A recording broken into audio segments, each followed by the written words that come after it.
صل على محمد وآل محمد.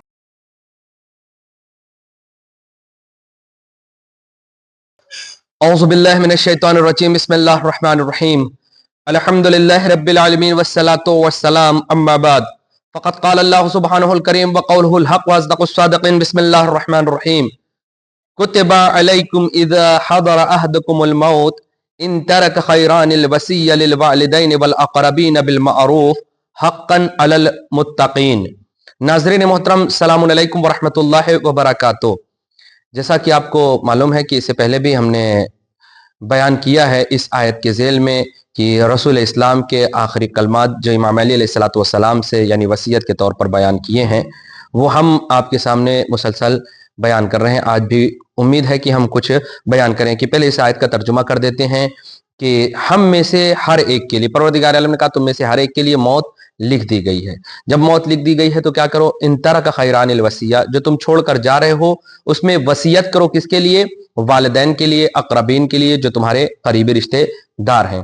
حقا علی المتقین، اور یہ متقین کے لیے کیا ہے؟ بہترین حق ہے. ان کے اوپر یہ لازم ہے کہ وہ یہ ساری چیزوں کو انجام دے کر چاہیں. اس سے پہلے بیان ہو چکے ہیں کچھ کلمات رسول اسلام جو امام علی علیہ السلام سے بیان کیے ہیں. آج اسی کے آگے یا علی، رسول اسلام ارشاد فرماتے ہیں یا علی. تورات میں ہے کہ 4 کے پہلو میں 4 چیزیں ہیں، یعنی 4 عمل کے اثرات ہمیشہ کیا ہوتے ہیں؟ ظاہر ہوتے ہیں. پہلا کیا ہے؟ جو شخص اپنی صبح کا آغاز طلب دنیا میں اپنی حرص سے کرتا ہے، لالچ سے کرتا ہے، گویا وہ تقدیر خداوندی پر خدا سے ناراض ہے. یعنی انسان صبح اٹھا اور اس نے یہ فکر کرنا شروع کر دی، یہ لالچ شروع ہو گیا کہ جو بھی آج ہم کریں آج سب فائدہ مند ہو. مثلا ایک تاجر ہے، نکلا کہ دکان کے لیے نکلا، دکان کھولنے کے لیے یا تجارت کرنے کے لیے، ساری دکان آج سامان بک جائے، یہ ہو جائے وہ ہو جائے اور ہمارے پاس اتنا مال آ جائے، اتنی دولت ہو جائے. اتنا کہا اگر کوئی انسان ایسا کرتا ہے تو یعنی تقدیر خداوندی جو اللہ نے اس کے مقدر میں لکھا اس کے اوپر وہ کیا ہے؟ راضی نہیں ہے. یہ چیز اچھی نہیں ہے، یعنی اسے خدا کی رزاق ہونے پر کیا ہے؟ شک ہے. دوسرا، جو شخص اپنے اوپر نازل شدہ کسی مصیبت کی شکایت کرتا ہے، گویا وہ اپنے پروردگار کی شکایت کر رہا ہے. آج کے زمانے میں کیا ہے؟ انسان اگر مسلسل پریشانی کے عالم میں مبتلا ہو جاتا ہے، مشکلات اس کو گرفتار کر لیتی ہے، فوراً یہی کہہ دیتا ہے خدا یا کیا ہم ہی دکھے تھے، جبکہ ایسا نہیں ہے. معصومین کہتے ہیں، معصومین فرماتے ہیں کہ اگر کسی انسان کے ہاں 40 دن میں مصیبت نہ آئے تو یہ سمجھ لینا کہ اس کے ساتھ کیا ہے؟ وہ مومن کے دائرے سے خارج ہے. وہ مومن نہیں ہے. مومن وہ ہے کہ جس کے ہاں 40 دن پورے نہ ہو اور کیا ہو جائے؟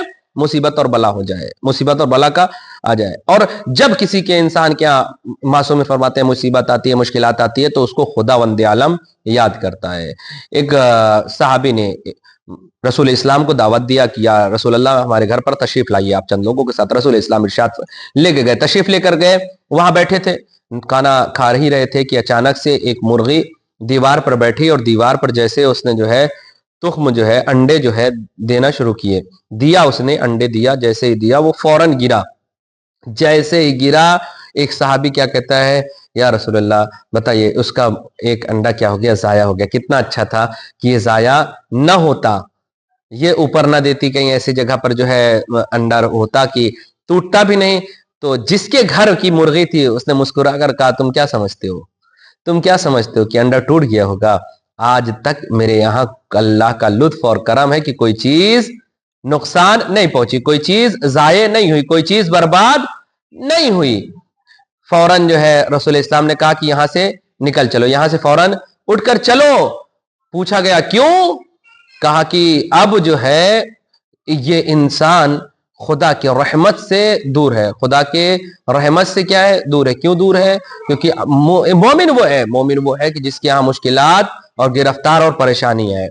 پھر آگے ارشاد فرماتے ہیں رسول اسلام امام علیہ السلام سے، کسی غریب شخص کا کسی امیر دولت مند کے پاس جا کر اپنے آپ کو ذلت سے اس کی خدمت میں جھکا دینا 2/3 دین کی بربادی کا باعث بنتا ہے. ایک انسان غریب ہے، مشکلات میں گرفتار ہے، وہ اپنے آپ کو امیر کے سامنے اپنے آپ کو غربت کی شکایت کرے. بعض دفعہ ہوتا ہے کہ اگر شکایت کرنی ہے ہمیں تو اب اللہ کے سامنے کیوں نہیں جاتے؟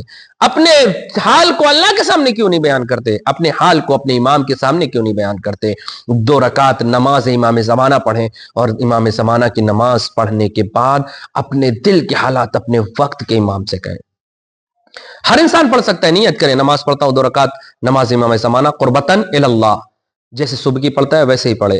سورہ حمد پڑھے، جب سورہ حمد میں ایاک نعبد و ایاک نستعین پہ جائے تو 100 مرتبہ کہے ایاک نعبد و ایاک نستعین، ایاک نعبد و ایاک نستعین۔ محال ہے کہ جو انسان کھڑا ہو کر خدا کے حضور میں یہ کہے میں تیری ہی عبادت کرتا ہوں، تجھی سے مدد چاہتا ہوں، تیری عبادت کرتا ہوں، تجھی سے مدد چاہتا ہوں، تو محال ہے خداوند عالم کی رحمت کو جوش نہ آئے۔ پھر رکوع میں جائے، رکوع میں جانے کے بعد 7 مرتبہ کہے سبحان ربی العظیم و بحمدہ، سبحان ربی العظیم و بحمدہ۔ پھر سجدے میں جائے اور کہے سبحان ربی الاعلی و بحمدہ 7 مرتبہ۔ اسی طریقے سے سر کو اٹھائے، پھر سجدے میں جائے اور کہے سبحان ربی الاعلی و بحمدہ۔ پھر اسی طریقے سے دوسری رکعت کو جیسے پہلی رکعت پڑھا تھا ویسے دوسری رکعت کو پڑھے، اور نماز کو تشہد اور سلام کے ساتھ مکمل کرے، پھر دعا کرے، پھر اپنے حالات کو اپنے وقت کے امام کے سامنے پیش کرے۔ کیوں کسی امیر کے سامنے جائے؟ آج کائنات کا امیر ہمارے پاس ہے، آج ہمارا امام ہمارے پاس ہے، سب تو ہمارے پاس ہے۔ ہم اپنی شکایت دوسروں سے کرتے ہیں، جبکہ اللہ آنکھ ہماری کھلتی نہیں ہے تو سب سے پہلے یہ اعلان کرواتا ہے، دنیا میں یہ اعلان کر دو اللہ اکبر، تمہارا رب، تمہارا اللہ بہت بڑا ہے، سب سے بڑا نہیں ہے، سب کی تو بات ہی چھوڑ دیجیے، وہی بڑا ہے، باقی سب تو اسی کے بندے ہیں۔ لہذا ہمیں اپنی غربت، ہمیں اپنی پریشانی، ہمیں اپنی مشکلات کی شکایت کرنا ہے، ہم اپنے وقت کے امام کے سامنے کیوں نہیں بیان کرتے؟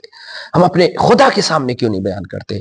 جو دے گا بھی اور کہے گا بھی کسی سے نہیں، لیکن آپ کسی امیر کے سامنے جائیں گے وہ دے گا بھی اور 4 آدمی سے کہہ بھی دے گا۔ لہذا یہ ساری چیزیں ہیں، 2/3 دین اس کی ختم ہوتے۔ جو شخص امت محمدیہ میں سے جہنم میں گیا وہ ان لوگوں میں سے تھا جو آیات خداوندی کا مذاق اڑاتے یا ان کا کھیل بنا لیتے تھے۔ یعنی اگر کوئی شخص جہنم میں جا رہا ہے تو یہ سمجھ لیجئے کہ اس نے آیات خداوندی کو جھٹلایا ہے، اور آیات کو جھٹلانا یعنی آیات، قرآن کی آیات کے ساتھ ساتھ وہ آیات کون ہیں؟ وہ آیات اہل بیت علیہ الصلوۃ والسلام ہے۔ خود کہا امام علی علیہ الصلوۃ والسلام نے کوفے کے منبر سے کہا ہے کہ میں آیات کبریٰ ہوں، مجھے جھٹلایا گیا۔ اہل بیت علیہ الصلوۃ والسلام کو اگر کسی نے جھٹلایا تو ہمیں وہ کیا ہے؟ جہنم میں جائے گا، اس کا اثرات ظاہر ہونے والا ہے۔ پھر اس کے بعد خداوند عالم پھر رسول اسلام جو ہے، معاف کیجیے گا، رسول اسلام ارشاد فرماتے ہیں یا علی 4 چیزوں کا اثر 4 طرح کا ہوتا ہے۔ جو بادشاہ بن جاتا ہے وہ بے جا طرفداری و جانبداری کرنے لگتا ہے۔ جو بادشاہ بن جاتا ہے، جو نسلی بادشاہ ہوتا ہے، جو بنتا ہے، اس میں دونوں میں فرق ہے۔ جو بن جاتا ہے بادشاہ وہ بے جا طرفداری کرنا شروع کر دیتا ہے۔ جو کسی سے مشورہ نہیں لیتا وہ نادم و پشیمان ہوا کرتا ہے۔ حقیقت ہے، آپ اپنے عقل کو، ہم اور آپ یہ سمجھ لیتے ہیں میری عقل کامل ہے، مشورہ نہیں لے، جو ہمیں کام کرنا ہے وہ کریں گے، وہ بعد میں کیا ہوتا ہے؟ پشیمانی ہوتا ہے، شرمندگی کا سبب بنتا ہے۔ تیسری چیز، تم کسی کے ساتھ جیسا عمل کرو گے تمہارے ساتھ ویسا ہی ہوگا۔ ایک ہاتھ کا دوسرے ہاتھ پہ آتا ہے۔ جو یہ قرض ہے، یہ قرض ہے، اگر کسی نے کسی کا مذاق اڑایا اس کا اڑے گا، کسی نے کسی کے ساتھ برائی کی ہے اس کے ساتھ ہوگی، کسی نے کسی کے اوپر ظلم کیا اس کے اوپر ظلم کیا جائے گا۔ یہ خداوند عالم کا لکھا ہوا ہے۔ رسول اسلام نے فرما دیا یا علی جیسا تم کسی کے ساتھ کرو گے ویسا تمہارے ساتھ کیا جائے گا، یعنی ہمارے لیے بیان کیا جائے۔ پھر اس کے بعد فرماتے ہیں چوتھی چیز، کہا فقر سب سے بڑی موت ہے۔ کسی نے پوچھا یا رسول اللہ، کسی نے حضور سے پوچھا، دریافت کیا کہ مراد کیا ہے اس سے؟ فقر سے درہم، مال، دولت، خزانہ ہے؟ رسول نے فرمایا نہیں، فقر سے مراد دین کا فقر ہے۔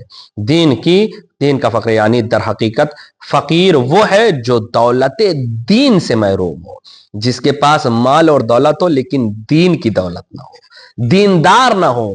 دیکھیے دیندار ہونا اور ہے، مالدار ہونا اور ہے۔ ایک ڈاکٹر ہے، ایک انجینئر ہے، ایک بہت بڑا عالم ہے، اگر اس کے اندر دینداری نہیں پائی جاتی تو یہ سارے علم بیکار ہے، یہ سارے علم بیکار ہے۔ وہ فقیر ہے اصل میں اگر دین نہیں پایا جا رہا ہے۔ آخری بات، یا علی قیامت کے روز ہر آنکھ رونے والی ہوگی سوائے 3 آنکھوں کے۔ وہ کون سی؟ وہ آنکھ جو راتوں کو اللہ کی خاطر بیدار رہی ہوں۔ ہمارے لیے تو واٹس ایپ کے لیے بیدار ہوتی ہیں، فیس بک چلانے کے لیے، یوٹیوب دیکھنے کے لیے، شارٹ دیکھنے کے لیے ہماری آنکھیں بیدار ہوتی ہیں، نہ کہ اللہ کے خوف میں۔ یقیناً آج ہم فخر سے کہتے ہیں ہم 11 بجے تک جگ رہے تھے، 2 بجے تک جگ رہے تھے، 3 بجے تک جگ رہے تھے، لیکن پلٹ کر پوچھو نماز شب پڑھا یا نہیں، نماز صبح ہوئی یا نہیں؟ پھر اس کے بعد سمجھ میں آیا، کہا وہ آنکھیں گریہ نہیں کریں گی روز قیامت جو اللہ کے حضور میں گریہ ہوں گی۔ دوسرا، وہ آنکھیں جو اللہ کی حرام کردہ اشیاء کو دیکھنے سے باز رہی ہوں گی، یعنی جو اللہ نے جن چیزوں کو حرام قرار دیا ہے کہ ان کو نہیں دیکھنا، حرام ہے، اگر ان آنکھوں نے نہیں دیکھا تو روز محشر گریہ کبھی نہیں کریں گی۔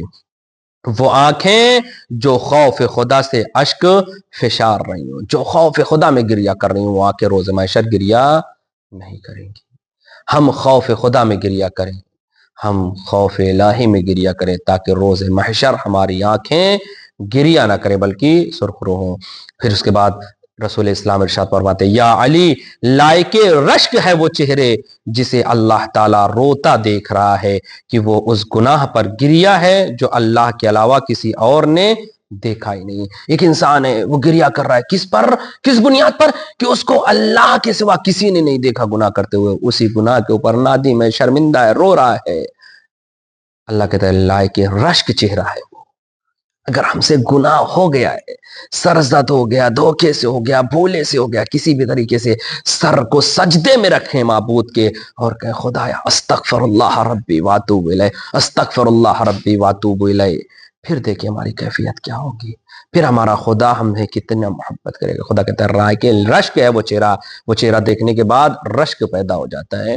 جو خوف خدا میں اس حالت میں روتے ہیں، اس گناہ پر روتے ہیں جو اس نے اس حالت میں گناہ کیے کہ سوائے خدا کے کسی نے نہیں دیکھا۔